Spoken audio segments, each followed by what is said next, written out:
Hello, and we've been looking at negligence, and to establish negligence, the first thing you have to do is establish a duty of care. Now, not always are there existing precedents to go by, or is the occupier test actually useful. There are such cases, such as occupiers liability, where if the personal injury or damage to the property took place on a particular property, whoever was occupying that property can be held liable. And we were looking at the 1957 Act, which governs how the duty is owed to lawful entrants, i.e. those who will have express or implied permissions to be on the property, and how a duty of care is established there. Now, we looked at special groups, so where children are concerned, the law is extra, it's affording a high degree of protection using the concept of allurement. Then you had skilled professionals who, if they're skilled to do a particular job, then they can't hold an occupier liable for when they come and they fail to safeguard and actually get injured by that risk themselves.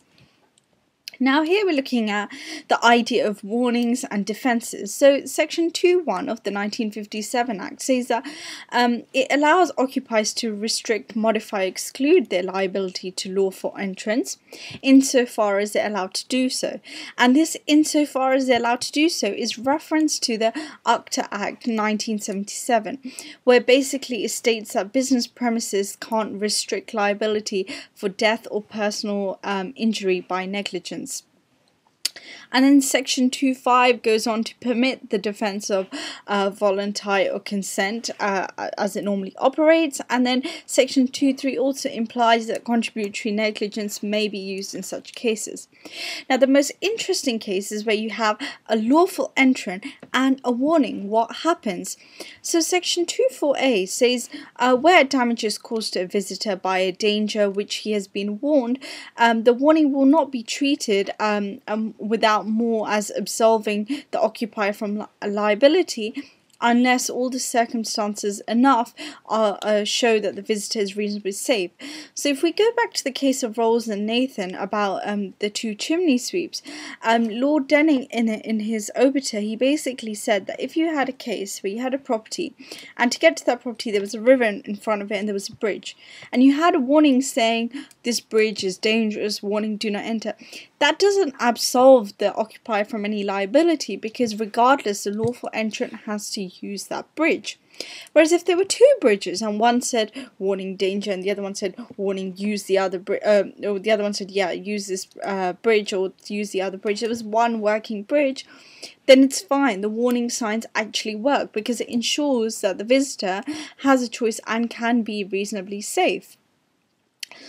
And furthermore to this duty of giving warnings, so yes, they should give warnings where there is a hazard as well as a choice, but there's no general warning, do note, that needs to be given where the risk is so obvious. So in Derby and National Trust 2001, a man drowned while swimming in a deep and murky pond in the defendant's property, and it was held that the risk was so obvious that no warning had to be given. It was inherent and it was quite clear to absolve the occupier's liability. In the case of Clark and Bourne Leisure Limited 2011, the claimant alleged that the steps concealed a hazard and she was a wheelchair user and there was no warning. And yes, it was held the steps are not safe for wheelchair use, but because the steps are clearly visible, you should have known not to have tried to go upon those.